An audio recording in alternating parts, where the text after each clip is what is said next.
In this video, I'll be going over how to get rid of a dent in your motorcycle's gas tank or a dent anywhere. Do bodywork on a motorcycle. So let's get into it.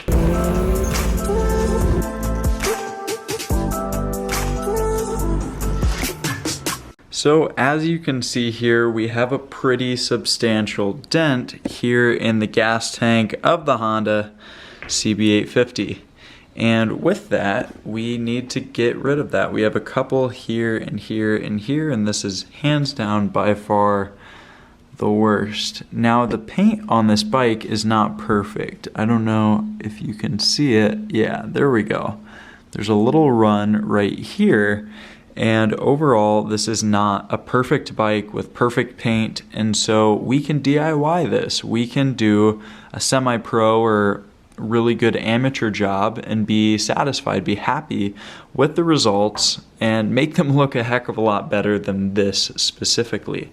Now, overall, the bike does in fact look good, but it will look a whole lot better when this is all clean and all the same color. It's super cheap and super simple to do this. This is everything that you'll need. Some form of body filler, the associated hardener, and a way to spread it. We have a little plastic piece here. The Bondo brand is very solid, and they have the body repair kit with the hardener, and they also sell spreaders separately. And then we want paint that matches and a sanding disc, a means of sanding. Now, I would highly recommend a hand sander, palm sander, orbital sander. That way the process can be sped up, but you can keep it super, super low budget and just use the old-fashioned hand sanding method.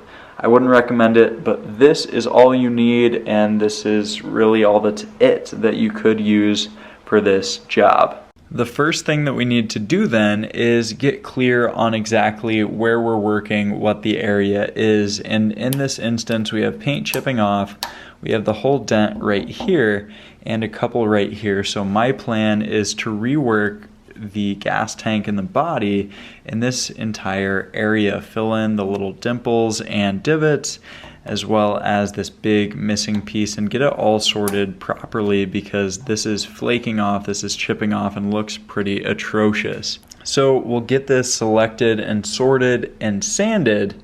After that's done, then we can put on some body filler and then get it painted.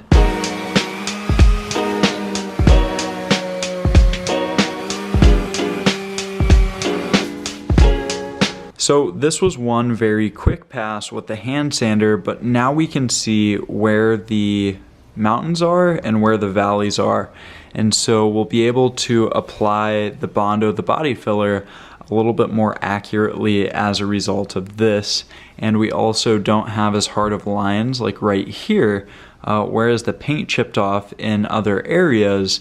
We sanded this down so the line is not as harsh, and it'll be a little bit easier to apply the body filler in this case. Now I just hit the Bondo that I had laid and dried with the hand sander, and now you can see that although it doesn't look particularly good, it's a lot more flush and a lot more level.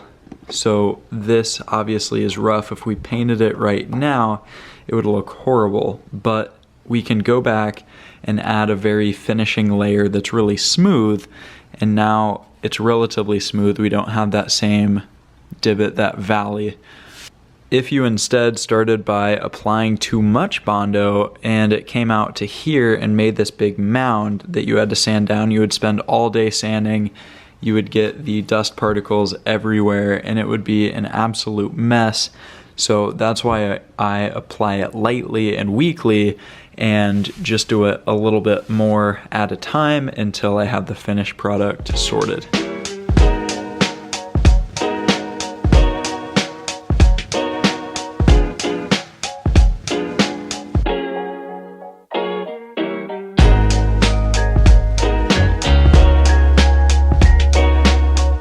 So now we've hit it one more time with the sander, and you can see it looks a lot better. It's very congruent at this point.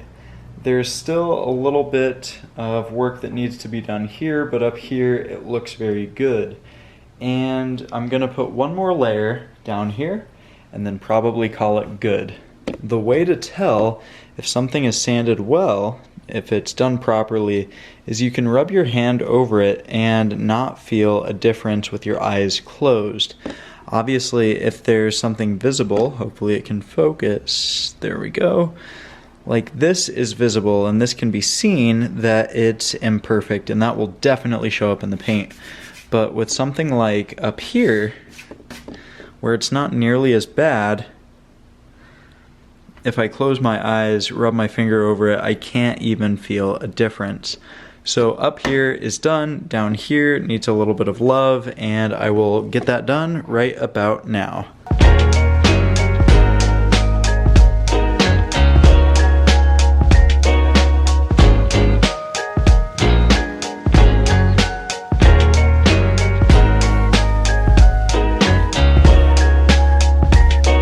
We have the area bondoed right here, and it has been taped up over the emblem as well as right on this line. And normally you wouldn't want a hard line with this tape, you would want to feather it in, but instead, because we have this black stripe right in the middle of the gas tank, we can make a hard line with the tape here where we're going to cover this whole area with gray.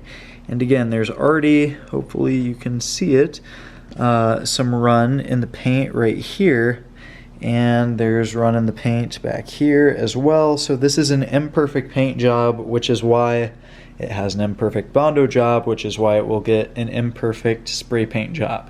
It needs to match the quality and the caliber of the bike, but because this is not a show bike with no mileage fresh off the showroom floor, then we can just hit it with some spray paint, call it good, and it will look a heck of a lot better than it did before for a very, very low investment.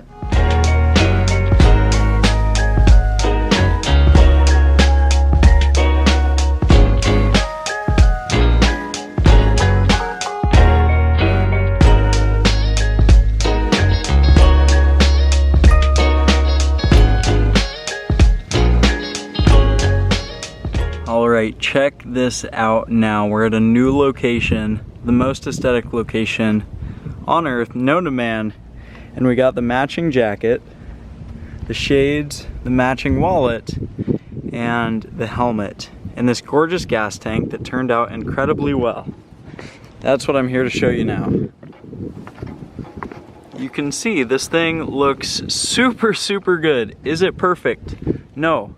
I will be the first to tell you that if you look up close, it is not perfect.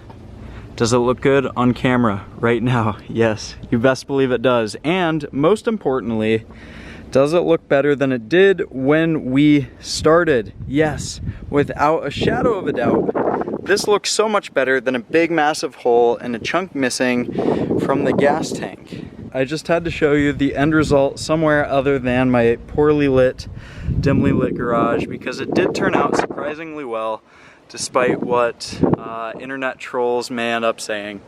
And we also got this guy put on, so we have a very cool aesthetic. I'll show you a high quality picture right now. That's it for the video. Hopefully you liked it, and make sure to hit the like button if you did, but hopefully you end up actually using the tools and the tips and the knowledge that I gave you, presented to you in this video, so that you too can make your bike look like this instead of how it looked before right here with a big fat gash, big fat gouge in the gas tank. Is this perfect? No, but for a $600 bike that will only ever be worth a few $1,000s, is it worth it? Yes. And does it look a heck of a lot better? Yes. Does it go with the coat and the shades and the whole aesthetic? And does it look a little bit better for some photo shoots now? You best believe it does. So with that in mind, I will see you on the next one. Thanks so much for watching. Until next time.